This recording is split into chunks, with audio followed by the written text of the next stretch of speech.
आप इतनी बड़ी सर्विसेज के लिए जा रहे हैं, आप अपना मनोबल नीचा ना करें। कि पॉजिटिव एटीट्यूड होना बड़ी चीज़ नहीं होती है। मुझे लगता है कि तनाव शब्द बड़ा भारी भरकम लगता है, ये आपके लिए नहीं होना चाहिए। तो आप बिल्कुल फ्री होल्ड होके मैदान में उतरिए।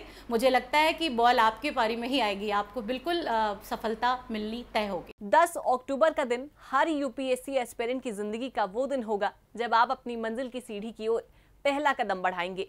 लेकिन तैयारी और इम्तिहान के बीच का ये सफर हर एस्पिरेंट की जिंदगी के सबसे मुश्किल समय में से होता है। इस बीच कैसे खुद को मोटिवेट और कैसे फोकस रखें, इस पर एक्सपर्ट क्या कुछ कहते हैं, सुनिए। आप सभी आगामी 10 अक्टूबर को यूपीएससी की परीक्षाओं के लिए आगे आने जा रहे हैं और ये बहुत ही विशेष बात है कि उस दिन वर्ल्ड मेंटल हेल्थ डे भी है। मानसिक स्वास्थ्य दिवस के रूप में भी हम 10 अक्टूबर को मनाते हैं। तो मुझे लगता है कि इससे अच्छा दिन तो कोई नहीं हो सकता आपकी परीक्षाओं के लिए। तो मैं सभी छात्र छात्राओं से, जो लोग इस परीक्षा में आने जा रहे हैं, मैं सभी से ये कहना चाहती हूँ कि किसी भी तरह का स्ट्रेस ना लें, क्योंकि स्ट्रेस, एंग्जाइटी, डिप्रेशन, इससे हमारे हाथ कुछ भी नहीं लगता। ना कोई परिणाम आते हैं, ना कोई सकारात्मक चीज़ें हाथ आती हैं।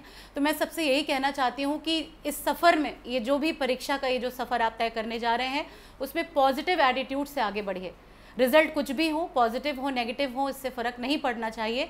रिजल्ट क्या आएंगे ये आपको भी नहीं पता। आपके हाथ में केवल 10 तारीख है जिसमें आपको अपना बेस्ट देना है। देखिए, एग्ज़ाम एक जुआ होता है, एक सांप सीढ़ी होती है ना, लूडो खेलते हैं हम, सांप सीढ़ी होती है, ऊपर 99 पे जाते हैं और सांप काट लेता है तो हम 0 पे आ जाते हैं। तो हमारे पास खोने को कुछ नहीं है, पाने को बहुत कुछ है। तो ये सोचकर हमें जाना है कि क्यों नहीं होगा। I am okay and you are okay, situation भी ओके है, हम भी ओके हैं। इन्हीं शब्दों के साथ आपको आगे बढ़ते रहना है। इसी मनोबल के साथ आप एक अधिकारी बनने जा रहे हैं, एक आईएएस अधिकारी बनने जा रहे हैं। और इतना कमज़ोर व्यक्ति आईएएस कैसे बन सकता है? अगर आपका विल पावर स्ट्रांग नहीं है, आप नेगेटिव सिचुएशन के लिए तैयार नहीं है, आपका डिसीजन मेकिंग अच्छा नहीं है, प्रॉब्लम सॉल्विंग स्किल आपका अच्छा नहीं है, आप बात बात पे वीक फील करेंगे, तो आप किसी भी जिले को क्या चलाएंगे? तो हमें ये सोचना है कि हम किस प्रोफेशन के लिए जा रहे हैं, हम किस परीक्षा को देने जा रहे हैं। तो किसी भी तरह का मनोबल नीचे करने जैसी कोई बात मुझे लगता है नहीं होनी चाहिए। तो तनाव केवल नेगेटिव नहीं होता, तनाव पॉजिटिव भी होता है। हम एग्ज़ाम के लिए तनाव लें, अच्छी बात है। हमको कहीं रूम शिफ्ट करना है, हम उसके लिए तनाव लें, अच्छी बात है। तो अगर आप अपने एग्ज़ाम की चिंता कर रहे हैं और उसके लिए तनाव ले रहे हैं, तो मेरे हिसाब से ये एक शुभ संकेत है। आपको चिंता हो रही है उस चीज़ के लिए, लेकिन कोई भी चिंता इतनी ज़्यादा नहीं हो जानी चाहिए। दाल में नमक बहुत ज़्यादा हो जाएगा तो दाल आप नहीं खा पाएंगे।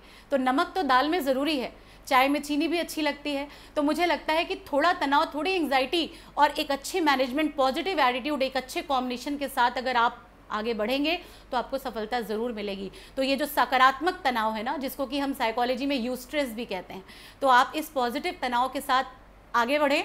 क्योंकि एग्ज़ाम के समय कूल माइंड रहना, दिमाग का रिलैक्स रहना, कंसंट्रेशन करना, क्योंकि 4-5 दिन, 3 दिन में आप चीज़ों को, नई चीज़ों को नहीं सीख सकते। आपके लिए रिवीजन का एक बहुत बड़ा टाइम है, तो आपको मैक्सिमम टाइम उसमें देना है जो आपने इतने सालों में बोया है। तो इतनी सालों की मेहनत पल भर में बर्बाद ना हो जाए। आपको लूडो के उस 100 तक पहुंच के जीतना है, ना कि 99 से नीचे वापस 0 पे आना है। तो वो बार बार ये अपना लक्ष्य सामने रखिए कि अगर हमारा नहीं हुआ तो क्या होगा, कुछ नहीं होगा, हम फिर से तैयारी करेंगे। तो इसमें डिप्रेशन जैसा कुछ भी नहीं है। कई सारे लोग मेंस तक भी पहुंच जाते हैं, फिर भी इंटरव्यू में नहीं आ पाते। तो कहने का मतलब है कि कुछ चीज़ें ऐसी हैं जो सिचुएशनल हैं, तो कभी कुछ माइनस, कभी कुछ प्लस चलता रहता है। तो तैयारी में हम जीतने हारने दोनों के एटीट्यूड से आगे बढ़ें। ये सोच के हम ना बढ़ें कि हम हार जाएंगे तो हम क्या करेंगे, देन व्हाट, कुछ नहीं। आपके पास इतना नॉलेज, इतनी सारी चीज़ें हैं कि कुछ ना कुछ रास्ता आप खुद ही निकाल लेंगे। तो मुझे ऐसा लगता है कि अभी तो सेकंड थॉट आना ही नहीं चाहिए, सेकंड ऑप्शन होना ही नहीं चाहिए। अभी तो सिर्फ और सिर्फ यूपीएससी ही आपके सामने निशाने पे होना चाहिए। और मुझे लगता है कि आप इस एटीट्यूड और पॉजिटिव वाइब्रेशन के साथ एग्ज़ाम ज़रूर क्रैक कर पाएंगे। धैर्य और खुद पर भरोसा ही सफलता की सीढ़ी है। आप सभी को हमारी तरफ से भी ऑल द वेरी बेस्ट।